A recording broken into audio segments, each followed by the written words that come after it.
Hello, everyone! Oh, look at that! Dude, we don't even get the big screen. We're right into the bands. I'm Crow. This is... Dude, I always point in the wrong direction. This is Jazels. It's Harrison and Jonah. Welcome back. It's been a while. We got a couple... we had an off week due to, of course, unfortunate circumstances. Rest in peace, Michael. But, while Connor and CJ might be out for the Owls, we're here for, The Panik. the anxiety, I guess. I don't know. And I feel like Panik, while Nocturnes have been on the up and up, Panik have been as well. I definitely think, in the first week against Wichita Wolves, everyone can agree their weakest link was Fettuccini. He hasn't played comp for a while. He's coming in their coach. But now that he's really acclimated in the roster, we've seen him, near the top of the scoreboard. And now that he's really found his place in the roster and going to Kafe, a map that Nocturnes just played last week, I got to give the edge to PG. I don't know how I feel about my prediction. I'm not as sure as I was, coming into the day as maybe I was coming into yesterday. I mean, Nocturne's performance yesterday was really, really strong. And yes, they played Kafe, and theoretically, Panik had the perfect opportunity to see exactly what they're dealing with here on Kafe. But I don't know. I think this one is going to be closer than I may have initially thought. But of course, I'm going to be sticking to my guns. I still think Panik Gaming will have the edge. Now, we're through our operator bans here, Harrison, so we know kind of what Kafe we're dealing with here, and we're not going to have the Lion, which is more of an unusual ban here on this map, but as far as the rest of the operator bans goes, the Thatcher, the Wamai, and the Mira, those are pretty common stuff, especially the Wamai, considering his recent buff receiving 2 of those magnets actually back into his pocket after having them removed several months back. He's going to return to that extremely powerful form that we saw him in not too long ago. Yeah. Thank God they did not give him the shield back, so we don't have to deal with that again. But like you said, having more disc at his disposal puts him, I'd say, a little bit above, depending on the position. Sometimes now, instead of where you'd normally put a Jaeger, sometimes you can substitute a Wamai just because he's got so many more. And something that the analyst desk highlighted, right, was how Panik Gaming, when they were Orgless, one of the biggest highlights of the team was their extended roam game and how proficient it was, especially with young Alec putting up, LeBron numbers almost every single game. We're going to see that PG roam again. They're all the way upstairs. This time, of course, they don't have young Alec. It's going to be mainly on Psychosis and Gotcha. Oasis on the Echo. Of course, the Echo usually going to be in the bakery side of things with a lineup that Nocturnes is bringing. And with how Nocturnes usually take, you can kind of expect them to do the full top down. So the Echo is going to be pretty safe throughout the majority of the round, and especially him comboing with Fett on the smoke. There is a whole lot of denial for Panik, so Nocturnes need to get a move on this roam clear.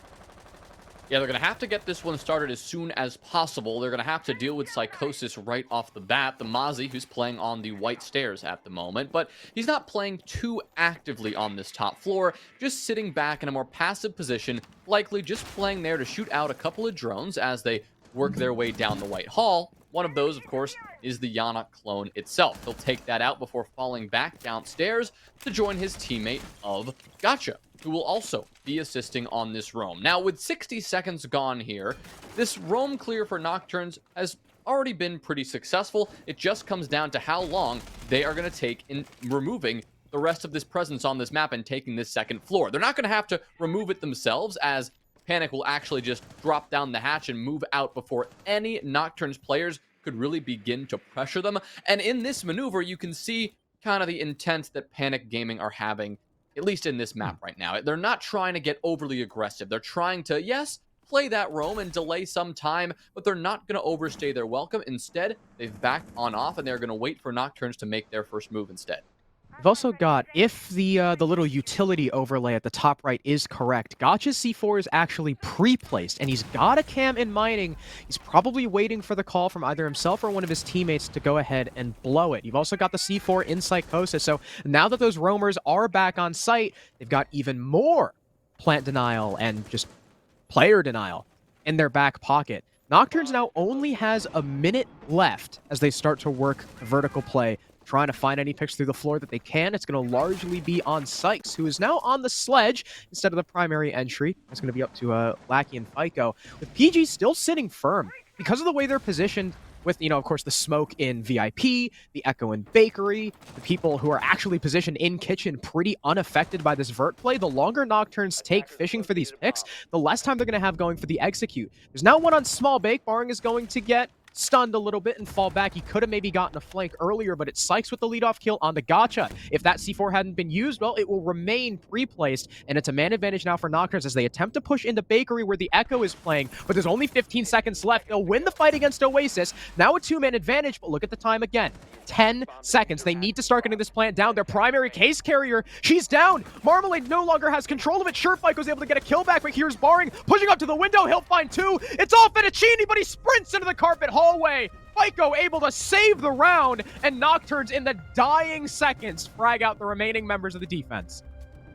Okay, they were cutting that one quite close, but Panik Gaming making a couple of mistakes there and allowing themselves to be caught out and a little bit overexposed, and allowing themselves to be fragged out. Great awareness from Nocturne, knowing that the moment that case fell, what they had to do. They had to get extremely aggressive, and they had to hunt for those frags. And they took a round that looked like it was going to be a Panik round, and they turned it into a Nocturne one. It was really well done in those closing seconds to kind of just flick that switch and say, you know what? Marmalade's down. The case is down. We need to move. We have to push in that bakery double door. We have to just send it into prep and chase these frags. And while they lost a couple of bodies in the process, they played the trade game well. And because they held a man advantage, they were able to win it out. Yeah, I think the big highlight for me there, and it's both on the attack and the defense, was Nocturne's take into red, right? Baring was in kitchen. Somehow he's able to get all the way from Kochek into kitchen. Marmalade was down. He finishes off Marmalade, even gets the second guy running into prep. But why does Baring die? Because Fico is allowed to push all the way up the red hallway. Where's the guy playing Kochek? Where's the guy playing Whiskey? You had Psychosis there. They were either dead or not covering the hallway adequately enough. Fettuccini was forced to go and sprint out, attempting to get a trade, and he was caught with his pants down. So not only is that on Panik for either losing their fights in the red hallway or just not having enough coverage in that area, but it's also huge ups to Nocturnes for seeing that hole, seizing it, and really getting the kill on, because I think the most important kill in that round was on Baring, because he was the guy closest to case. He was killed the person going to retrieve it. Without that kill, he would have likely just sat on that diffuser like an egg. Well, after the first round there from Panik Gaming, that looked like they were going to be able to secure it. They're going to be moving on now and hoping to remedy some of those last-second mistakes. Now, namely, the only mistake there was trying to take those fights or allowing themselves to be exposed to a couple of gunfights. Namely, I'm thinking of the push from the Jaeger up towards prep to secure the kill onto the downed Marmalade. I'm not sure if that was necessary, given the time left and given the control that Panik still had of the site, and that maybe Nocturnes wouldn't have been able to do anything even if he hadn't made that play. But also you have to consider that Fettuccini running outside into the red hall, also a little bit of a risk. They didn't have a ton of control to work with, so at some point they were going to have to take a gunfight. But in those situations, you look hindsight 2020, I suppose, and you look back and say, oh, well, maybe you could have, hidden behind the bar for a couple of seconds. Maybe you could have played a little bit more passive, but not getting caught up in the last round too much. We can move on to this bar and cocktail defense that Panik Gaming are now trying to manufacture, and we can see exactly what changes they're going to make to remedy those very mistakes. At least in terms of their operator selection, they are going to be changing things up just a little bit here. Psychosis switching off from the Mozzie and pulling out the Jaeger instead, and we're also going to see the Goyo now from Oasis. And they're no longer bringing smoke either. Fetch swapped off that onto the Aruni. So Panik are putting a little bit more emphasis, less on the offsite play, more on the utility play. And I do respect the decision because, as we saw in the previous round, despite there not really being a lot of utility dedicated to that roam other than, a couple Mozzie pets to stop drones, Nocturnes took a very, very long time. If Panik had a little bit more utility set on the site, a little bit more facing forward to stop the attack in its tracks, they could have probably wound the time down even lower, and that is unfortunate for Nocturnes. Marmalade going for the burn on the Goyo shield, and Pixel exposes herself just enough for Psychosis to get a headshot, not only killing a primary sense of burn and dropping case, but also taking out the only hard breacher.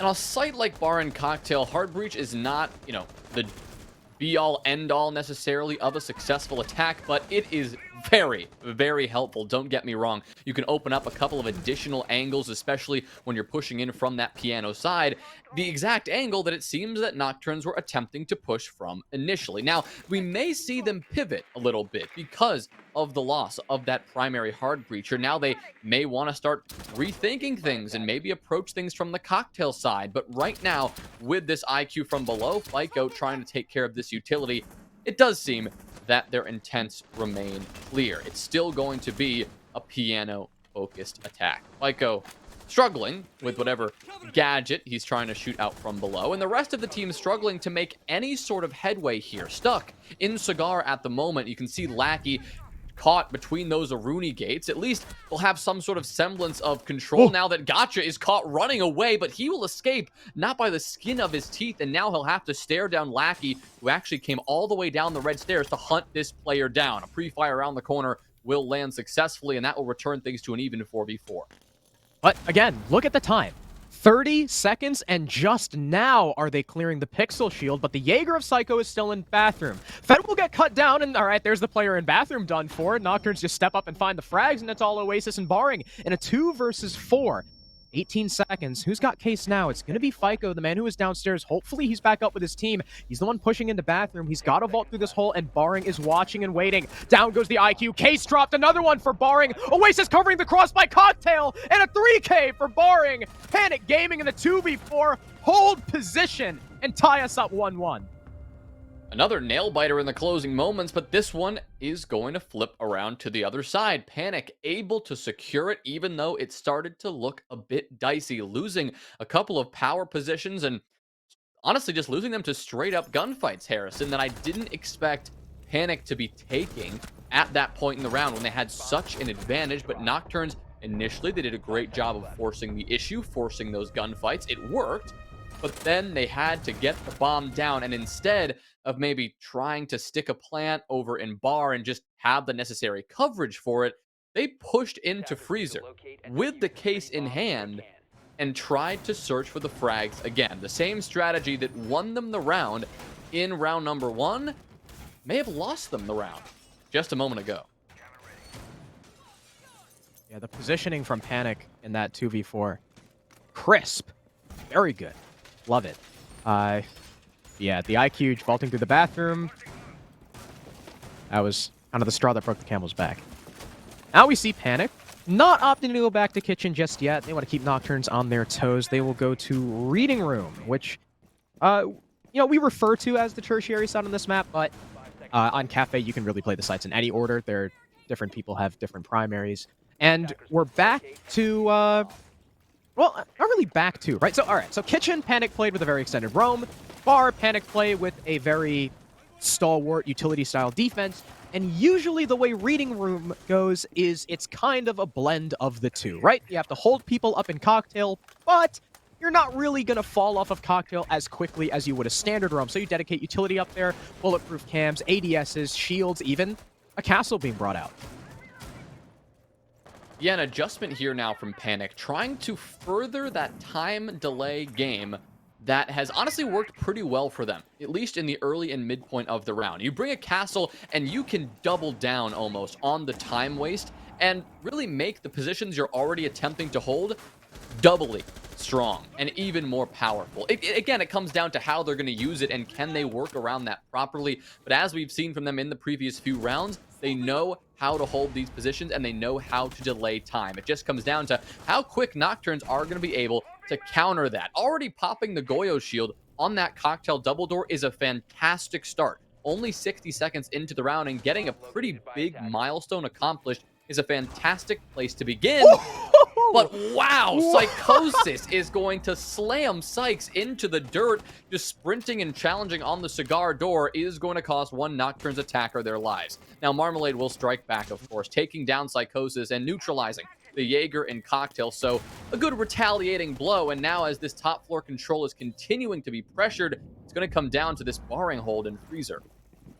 Sorry about the laughter. That caught me off guard.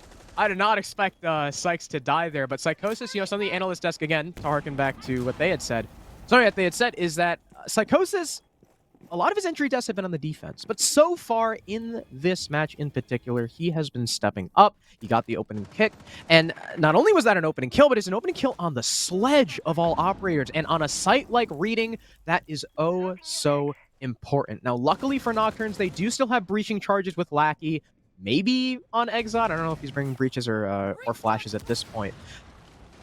But the man count is even, and once again, 40 seconds left in a 4v4, and Nocturnes have really not flushed out any of these default anchor positions. You see Panik Gaming very comfortable in the site, and Marmalade is having some struggle entering in, but she's going to hit a nasty shot on the Fett. Lackey gets another one, but here comes the push out from Oasis. Despite the 1 HP, still gets aggressive, and Gotcha can see Case as well, but does he know about Exod coming down red? He's got a ping, he's watching and waiting. Here comes the push, and I don't know what the hell that fight was, but Exod will get the better of him, and it leaves Oasis in a 1 versus 3. He knows exactly where Case is, but he's got to hold off 3 different attackers on just 1 HP with an SMG-11. He'll fire at one, but it's from the back that FICO comes, and Nocturnes take round number 3. A great round from Nocturnes overall, but we're seeing them struggle with similar components of this Panik Gaming defense now, honestly, 3 rounds in a row. Every single round so far, with 15 seconds or less to go, they have dropped the diffuser.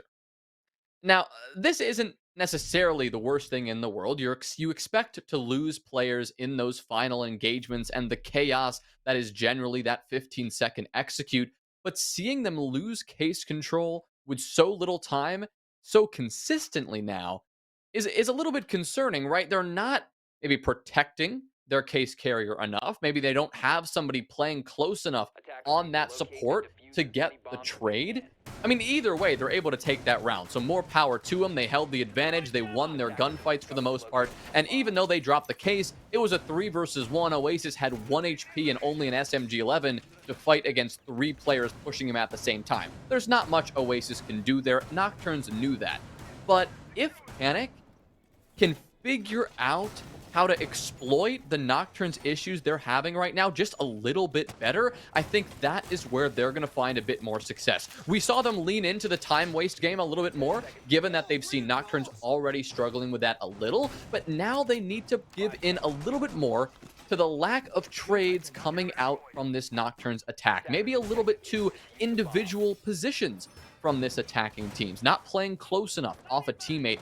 Just a couple of momentary mistakes in this attack. Panik not quite capitalizing just enough yet. Yeah, Panik, when the time gets that low and they see that they drop case, it's like Panik gets a little bit too ahead of themselves and they start peeking. They just start peeking. Nocturnes catch them. We saw it on round 1. We just saw it on round 3 when several people tried peeking into Pillar. Lost their lives. I do like this change from Panik. They're doing the same roam, but they don't have a Valkyrie. They've got less intel for themselves, but they are having a mute, so it'll be a little bit more time waste on the attack, as it takes longer to find said roamers. I like the adjustment. Panik's own intel has not been the issue, and this will waste even more time. And they didn't even have a mute last time, and it took Nocturnes, what, till 15 seconds to make the shift into Bakery? Yeah, I mean, consistent element, like I was talking about, this time that Nocturnes are taking to make those shifts, like you just said, Harrison, those shifts into the executes. Right now, it's not being punished, and Nocturnes are free to go about their merry way and continue this their pattern that they've been working with so far, but could get out of control if they don't rein that in quickly. But in this round, 90 seconds to go, and Nocturnes are successfully reining in map control for the most part, but Panik have a bit more intel than Nocturnes may have expected. Whoa. Bad throw from Psychosis there will waste his Nitro Cell, and he'll wish he had that one back for later, especially with a site that depends so much on vertical control. And with that, everyone else is going to start to fall back. Panik are going to return to this objective and start to realize that Nocturnes may begin pressuring the site at any moment now. With second floor control and the vertical play now well underway, assisted by the breaching hammer of Sykes' sledge, and now with the freezer hatch likely to be Marmalade's next target, you've got a lot to worry about if you're Panik. Thankfully, you've got all 5 players to help you defend this site. Yeah, I like the decision from Panik to fall off because, I mean, at that point, they had wasted 2 minutes, and they do not want to deal with the unstoppable tide of players coming at them on the roam clear. Bika will be the first one to drop, though. Barring coming up red stairs, catches the IQ unaware. Now you have less tools to deal with those echo drones that Oasis has in pocket. But Barring can now also come back down the stairs to assist that red hold. Now that they know they're also trying to pressure Bakery, the defense will rotate their smoke as Barring gets another onto Marmalade. And what do you know, Jonah? Case has been dropped. In comes the Zoe. She's going to die. Psychosis gets another. Barring gets a third. And Panik Gaming take round number 4. Really just off the adjustment. Yeah, the whole way through that felt like a Panik round. It was the time waste and it was their adjustment back to site that really never left a doubt in our minds. Nocturnes, for the first time, they really struggled to get into the building, especially, well, at least to get on that first floor. We didn't see them have much trouble taking that 3rd floor control, taking that 2nd floor control. But when it came to pushing into Big Bakery, something that it seemed they put a lot of stock into and they assigned to one of their fraggers, they couldn't get that done at all. And that's because Panik Gaming not only did such a good job on the time waste on their roam, but just on that Bakery double door, they locked that down, using those toxic smokes, not to delay the execute coming from the freezer side or coming from the red stairs, but to delay anybody from walking into Big Bakery. Knowing how important that power position would be, it was Oasis on the Echo. It was, I think it was Fed again playing on that smoke, just repeatedly covering that Big Bakery door and not letting a single player walk in. They were being flashed, they were being stunned, they were being pressured, but it didn't matter. They locked that power position down, did not let Nocturnes get that foothold that they had used to take the previous round and get so frag heavy. Yeah, Panik, more reserved, I think is how I would call that. Well, everyone was more reserved except Barring. Barring extending further, and I think it was just Barring's timing was a lot better. So all in all, again, just massive improvements all around from Panik. Barring also with a big 3K on the Jaeger. Well done to him. And the score is tied up. And Panik won a site that they had lost previously. And they get to go back to Bar. Which, okay, they won it last time, but it was a 2v4. Sure, they played the 2v4 very well, but that's still not a very, solid method of being like, yeah, we can definitely take this site again, because it had to come down to a clutch. So hopefully Panik, again, they wasted a whole lot of time. Once the attack started moving into Piano, Panik got a little bit peak heavy, but this time they've completely changed up the strat, and they're looking to hold down Piano with all their might. And Barring will get the lead-off kill onto Marmalade, who is repelling Heaven with really no support. No one else is set up for the cocktail clear yet. Nocturne's skipping a couple of steps again and not playing close enough and together. Jonah. She dropped Case. Yeah, I mean, look at that. I mean, we are we're 5 for 5 now on Case drops, and I think Panik are just using that as an excuse now to get more aggressive. I mean, here comes Sykes. I mean, taking the head of Barring in response, but that may be a little bit too late. Exactly. That is the buck, and that is pretty much your entire cocktail attack now dismantled. Yes, you can do it without the buck, but that means you're going to have to rotate Lackey around. You're going to have to whip out some nades and pull off a miracle. And Lackey being on this south cocktail window, I don't think that's going to happen anytime soon. The nade is not going to finish off Oasis. A good attempt from Sykes, but that is the last frag he had in pocket, and the last frag that Nocturnes have to use whatsoever. 60 seconds, yes, is ample time to do something, but they still have to pick up the case, something that Sykes will do just now, and they still have to get some sort of execute going, and Panik are waiting at every turn for it. And they've got 2 people on these repels. Well, Lackey will come off of it, but now Sykes is the one with the case, and he's stuck on the Heaven repel. As Exod drops the hatch, Gotcha gets hit by his air jab, so that is a freebie for the Nomad. But again, the struggle is getting this case player in the building, and now your only player on the balcony goes down. Fett gets another, Psychosis gets his second. Panik lock it out as Nocturnes try for a last-ditch attempt to execute in, and now they will take the lead 3-2. Yeah, it looks like we're going to get a timeout here from Nocturnes in response to the recent turn of events. We saw Panik take their timeout immediately after round number 1, and now Nocturnes burning theirs here as they transition into their final attacking round. Looking to clean things up and get one more round under their belt before they transition to defense. We saw this go 3-3 on the Nocturnes attacking half yesterday, and I suppose that's exactly the rhythm they want to continue today. They ended up taking yesterday's game against Livid 7-4 after securing those 3 rounds on attack.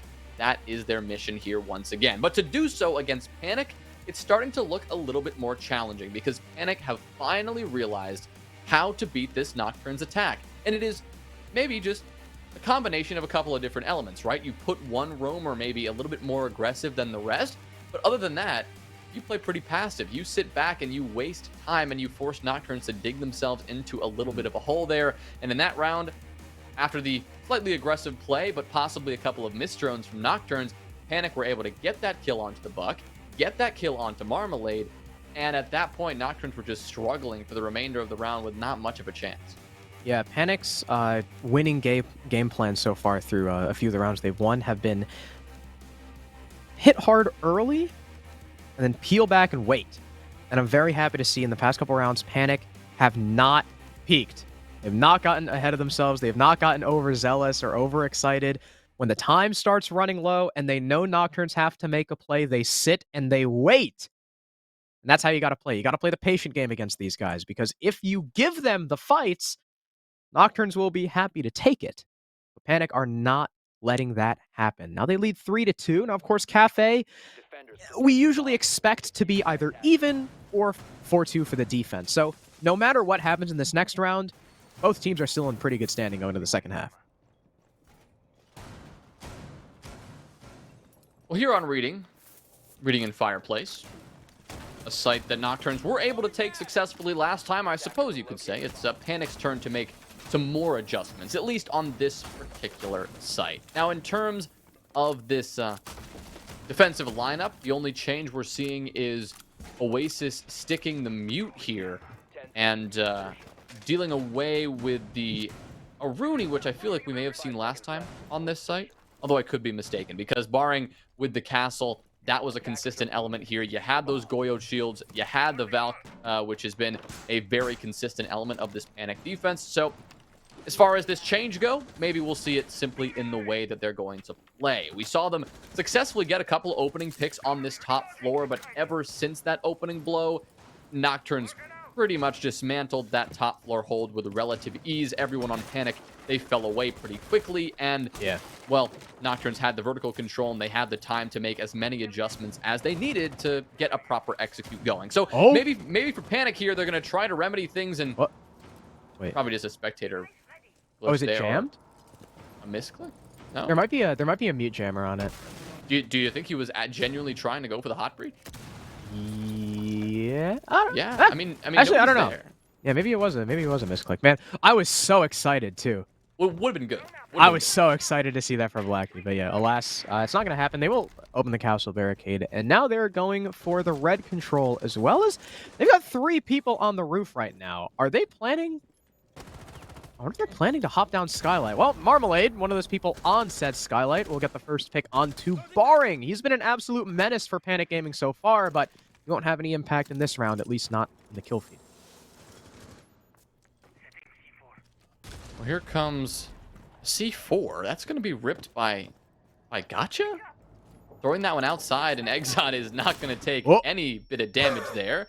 Maybe he'll be confused because the C4 didn't catch him out, so he'll flash himself instead. So making sure that some impact can be felt by that Nitro Cell. But right now, Nocturnes still have all of this advantage on their side, right? They've got the man advantage after taking down Barring, removing this top frag from Panik, who, despite sticking on mostly supporting roles, has found 10 frags so far. It's very impressive. He'll be out of this fight and not able to deal with this Nocturnes attack any longer. But Gotcha's trying to make a big move here. He'll shoot out that air jab, possibly communicating his position, but I don't see Nocturne stepping up and trying to make a play. Gotcha is going to turn around and start to look at a wall, freeing up Lackey to spin around and shoot him in the back. That's going to be very easy for him. Now Marmalade's on a double kill, leaving Psychosis alone, who gets fried in the end by Exod. A quick turn of events, but Nocturnes pulling that one out. all of a sudden, Panik just give up control of the site and lose their lives one by one.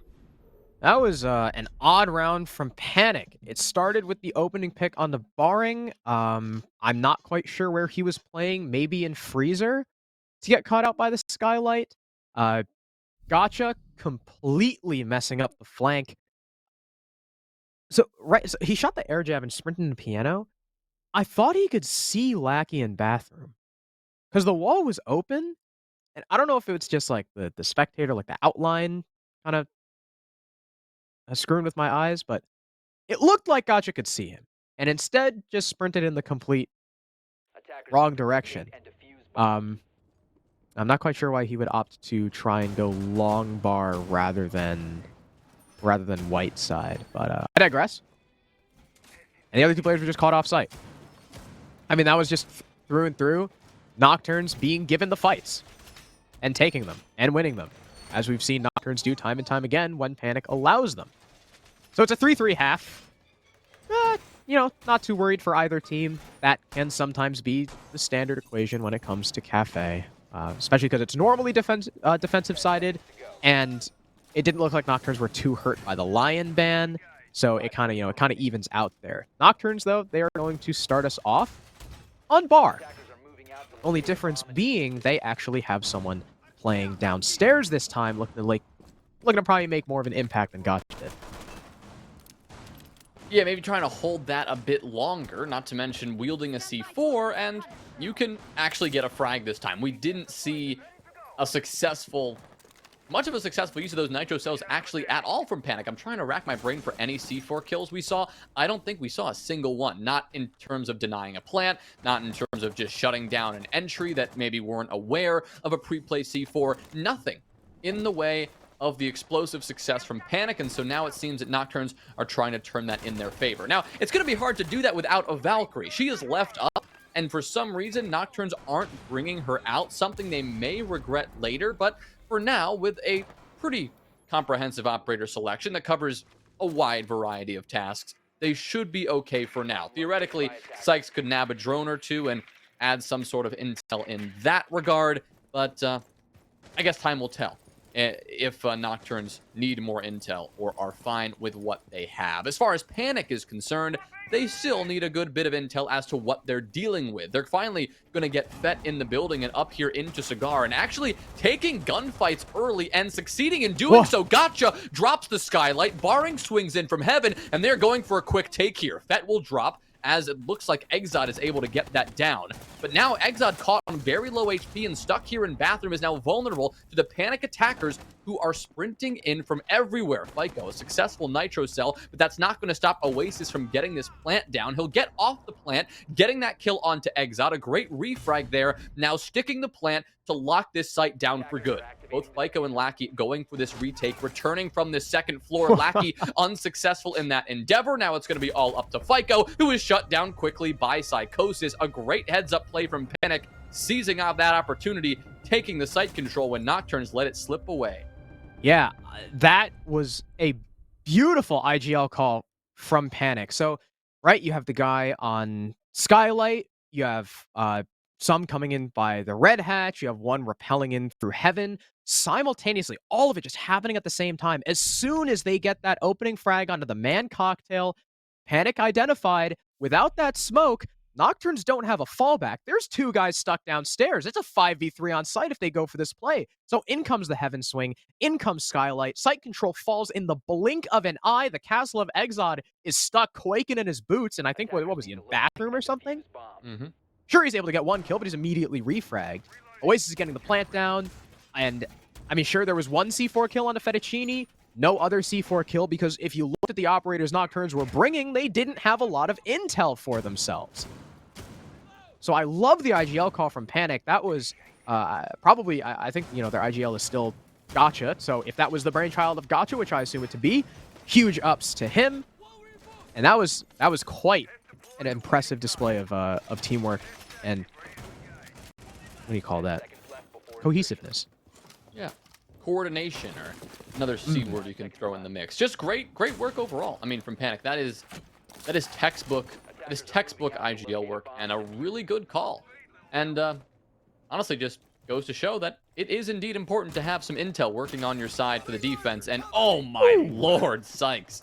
Well, he won't need intel to get that kill onto Oasis. He's not happy about that last round. Yeah, no, not happy at all. Wanting some sort of decisive response, and taking out Oasis, your primary hard breacher, is quite a statement to make early. Now, thankfully for Panik, they still have Gotcha. They still have a hard breacher to speak of, but not exactly a player they wanted to lose so early in this round. So we'll see how Panik adjusts to this one, but it's going to have to be pretty substantial, because losing a player like that early, not what you wanted to do. Panik are already moving in fast, though. Look at this. Psychosis tucking himself into Kochek, but they know about it. Well, there he goes.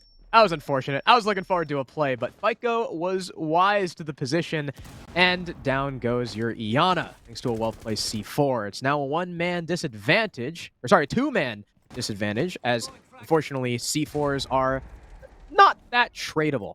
Exot takes a lot of damage, I believe, from that nade, but he's not finished off, so he will continue to sit in VIP. Or no, he'll actually dip all the way upstairs. Gotcha, in the meantime, has been trying to work on the bakery wall, but this could be dangerous as he is completely alone. Fett is upstairs, and Barring...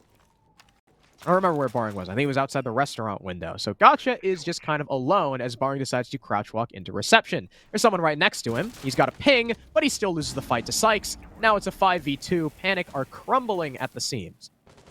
Yeah, surprised we didn't see him bother to pre-fire at all, given that he had, yes, a ping on the exact position of Sykes. Maybe a slight misplay or slight miscommunication, but regardless, that's another kill in the way of this Nocturnes defense, and they are looking to close this one out here and tie us up once again at 4s. Now, it's Gotcha and Fett who have the ability to pull this one out. We've seen them do it before, but they've not been on fire so far today. Only 5 kills between them, and they're going to have to find 5 kills more in this round alone if they want to find some success. Gotcha, hoping that a push through prep can find something. He'll walk right in, but get killed from above, and Marmalade collecting Fett off screen. In the meantime, we'll lock that flawless round out for Nocturnes in no time.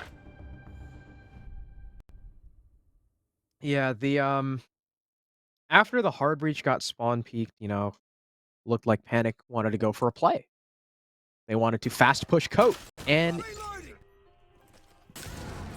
I believe, because of course Psychosis is making a lot of noise, vaulting in. I'm pretty sure from Fico there, that was literally just a sound call that was like, hey guys, I heard someone vault in Coat. I haven't heard him vault out. I'm a C for it. And it worked.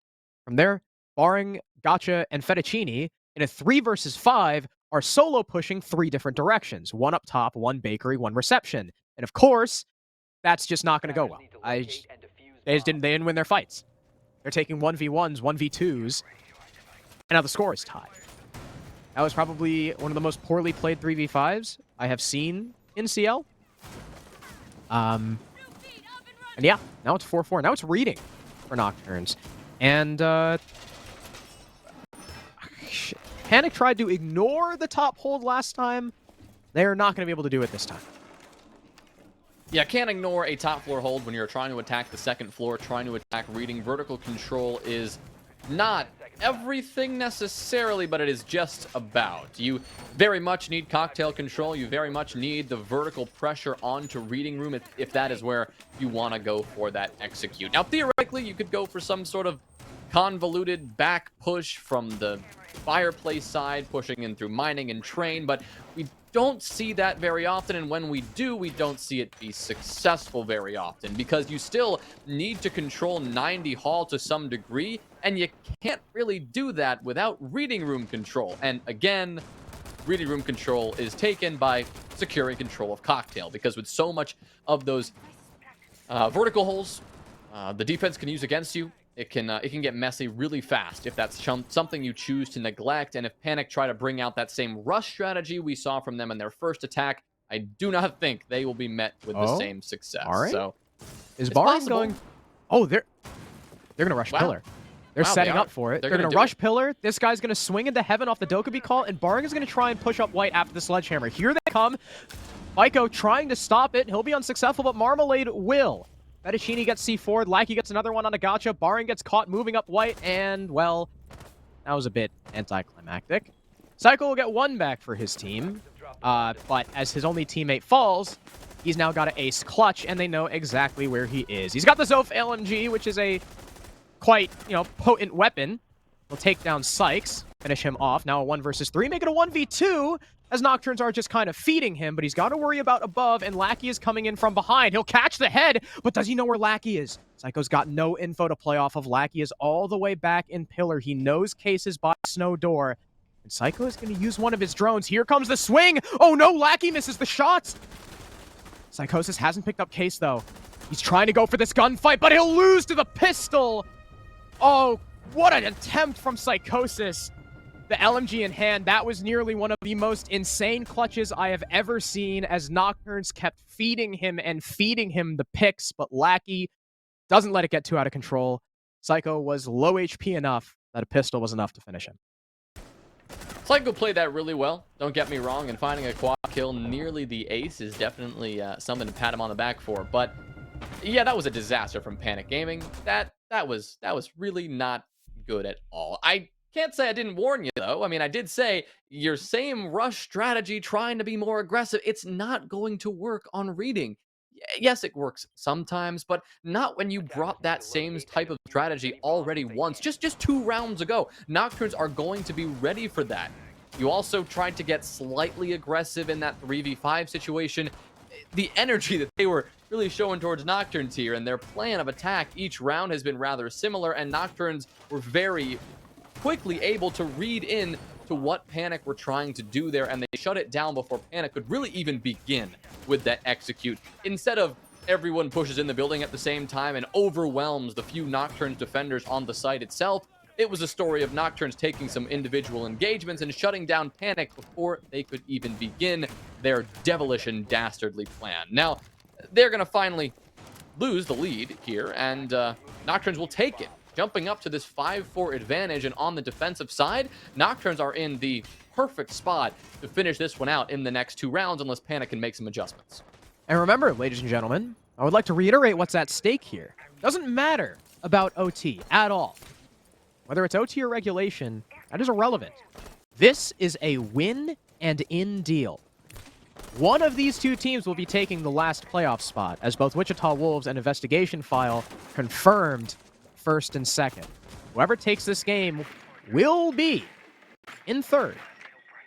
So this is, this isn't just some meaningless last Playday placement game. This is still for playoffs. Now, Panik are going to take Flores. This is the very first time we have seen him, actually, in this entire match so far, which is definitely odd, considering he is a pretty popular operator on this map, especially with how much Panik were leaning into the utility. I'm surprised Nocturnes hadn't taken him. But now that, Nocturnes are bringing out the castle, they've got the shield inside of Cigar, etc., I think the Flores is definitely a good play. Yeah, and we're seeing Gotcha use that to perfection, destroying, of course, some of those bars, a couple of those power positions in the long bar area itself. And now, of course, a couple of these castle barricades, removing a couple of these choke points that Nocturnes were looking to establish, and allowing a couple of these attackers to get better sight lines and trying to lock down any defenders that maybe remain extended and off of the site. One of which is actually in Cigar itself. I believe that is Sykes tucked behind.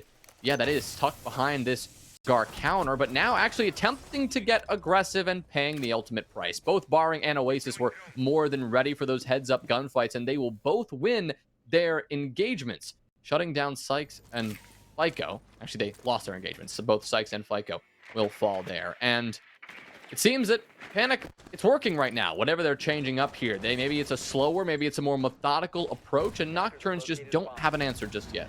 I'm not even quite sure where FICO died, but I do know Sykes was killed from Skylight because he tried to back out of Cigar. Because of the low man count, that's going to allow Barring into heaven, but he's shooting at nothing, and Marmalade will shoot him in the side. Luckily, though, there is a trade. Exod is now dead, and it's a 2 versus 4. Oasis is going to start the plant. 35 seconds to go. Perfect coverage from the team, and Panik take round number 10. And something that I've definitely seen in contrast between the 2 teams' attacks is Panik are very objective-oriented. Nocturnes, I don't even think we saw a plant attempt once. Or with Panik, we have not only 1 attempt, but 1 successful one as well. Yeah, a little bit of a confusion in that mid round for me there, and I can't help but think it's because we haven't seen that play from Panic Gaming just yet. It caught me a little off guard. The way that Panic tried to play that one, it felt surprisingly standard and surprisingly normal. They didn't go with the same pattern of attack we've seen for the last 3 rounds. They finally switched it up. They played a bit more patient.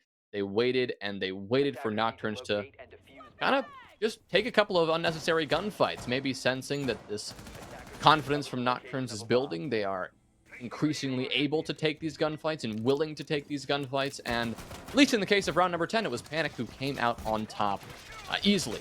They were winning those opening engagements the entire way and just continued throughout the round with that dominance. So we continue the back and forth here, Harrison. We're still here now at 5-5. As Nocturnes head into round number 11 and head once again downstairs to Kitchen in an effort to continue this success. Kitchen was a site they were able to successfully defend last time, and Panik struggled with getting fully under wraps. Question is, how will Panik make these changes, and will Nocturnes do anything to adapt? I mean, here it is, already Lackey going for this run out, but a quick pre-prepped window will allow him to jump back in unscathed. Whew. This game it was a lot closer than I thought it would be. I think I speak for most people when I say that. 5-5. So, of course, last time Nocturnes defended Kitchen, Panik tried for an aggressive play. Now, luckily, you know, their Hibana's not going to get spawn peeked. Gotcha is actually going to have help taking Bakery. But once again, the issue remains of the top control. There is nobody from Panik currently tasked with clearing that. In fact, looks like they're just perfectly content with leaving them there. So should they try and push through prep? Should they try and push through Kitchen? If there's vert holes to meet them, this could be another successful round for Nocturnes. But of course, we have yet to see. A nade will go out, and it will fail to clear really anything. Actually, I think it got one battery, but FICO is still here, and there's no vert control, so you can't stop the bandit trick. I mean, this is classic stuff. You have to take vertical control or kill the bandit if you want to prevent this from happening, and Panik haven't done that. They will get a kill with a frag grenade, and a great frag from Barring will take the life of Exod. That certainly is something, but again, no vertical control has been taken at all. Lackey is still in position. Sykes is only now rotating back around and trying to return to the site itself. Everyone else from Panik committing to a very horizontal take, and they may get punished for this if they're not careful. Sykes is still on the hunt, knows that somebody may come creeping through reception in a moment or two. That's Barring, trying to hold that flank as Psycho is already up inside of coat check. This dastardly, I mean, this flank could work very well, but it's got to come in soon because Panik are going for this push. Oasis trying to get a plant down is going to be denied by FICO C4. Lackey once again on the vertical play will shut down Gotcha, and Psychosis will respond with a kill of his own. It's still an even 3v3, but now Panik are getting really close to making this push and challenging aggressively on this site. They've shut down the flanker. They don't have anything to worry about from that whiskey bar side. All three defenders either are on the site or staring at the site from above. In the case of Lackey, Psychosis now makes the swing, wins that fight onto FICO, who is already watching that angle. Lackey, though, strikes back, and Marmalade, another, leaving Barring alone to fight against two. Marmalade tucks away here in Freezer, tries to go for this last engagement, and it will pay off for her. Barring, not paying enough attention to that one, not really paying attention to the vertical control either. Just going straight into Freezer, a heads-up gunfight versus the Alda, and Marmalade's going to win that one out every time. And once again, Panik not taking above ends up being a pretty significant factor in their downfall. It only did take them significantly longer to open the bakery wall because bandit tricking was just never denied. But you also had Lackey, the Vigil. He got 2 kills with his floor holes watching red. Psycho, sure, he was able to get 1 kill, was unable to actually push into the site to help his players. Lackey with the overwatch from above, probably one of the biggest factors in that round for Nocturnes. And Panik, so far through both their kitchen attacks, they have just skipped that step. And for some reason, I just don't know why they didn't learn. Nocturnes play the above. They play the vert holes. They have adequate coverage on every possible entrance into the site. That's why they won it again. And now they lead 6-5. Unless Panik are able to take this site, and remember, it's reading. Panik could have something, completely different in store. We saw a rush, which is that's kind of a one and done thing. We haven't seen how Panik actually attack this. But if this round is unsuccessful, Panik lose the map. And not only do they lose the map, they lose their playoff spot. Harrison, I'm honestly a little bit concerned for Panik here, and that's because we haven't seen them, like you said, we haven't seen them go through their standard attack on this site. They tried to rush last time, but their play in the last round on Kitchen, yes, it was a different site. It doesn't give me a lot of confidence in their ability or their willingness to take the vertical control. I mean, taking vertical on a Kitchen site, especially when you're pushing from the big bakery and prep side, is as standard of an attack as it gets. And they avoided that. They were scared of that, and they didn't want to do it, and now they're going to pay the price. I mean, clearly, their vertical play, taking top down, is something they struggle with, as they're already going to lose Psychosis on the entry. A player who's had 13 kills, who's been so impactful thus far in this game, is not going to have an impact in the round that Panik's lives will hang in the balance. You now have to rely on the rest of your team, Barring included, who also has those 13 frags, but now you need to find a way to clear out this very strong top floor hold, now manifested here by Lackey, who's just running all over Cigar and forcing Panik to run all over the place. And Lackey's going to drop. There's no one on the mining window, no one on the red stairs window. He's going to get out of Cigar completely for free, and losing your Zoe, that's a lot of utility no longer available to the attack. A minute 40 left for Panik to finish their entire upstairs clear. There's even a train extension. So should Panik successfully clear out the top floor, if they don't deal with these train players and try and go for a reading plant, they're constantly going to have to watch their back and pillar. This is not something that they can just ignore like they've tried to, on Kitchen. It's going to be the Castle and the Alibi. Two 1.5s that they've got to go up against. They want to take into Cocktail, and they're taking way too much time, and they're losing way too many bodies. Sykes will land a nice shot, dropping Case and dropping the white player. I mean, sure, the Hard Breacher's job is done, but now your primary planter is dead, and you are at a two-man disadvantage. And it looks like Barring might just try to walk down white. He doesn't have a drone ahead of him, but he wants to get aggressive. He knows that somebody on his team has to make a play, but he's going to think better of it and go for the vertical play instead. He is the Sledge. This is his job, but it will be left undone as Marmalade fires him away with the C4. Gotcha and Fett, the two supports, 3-8, 4-8, not having the best game in the terms of the scoreboard. Left up the clutch, a 2v5, now a 1v5. Gotcha alone, standing between Nocturnes and playoffs in a 1 versus 5 ace clutch situation, and it looks like he's not even gonna get one. Nocturnes seal the deal flawlessly, and they rip third place away from Panik.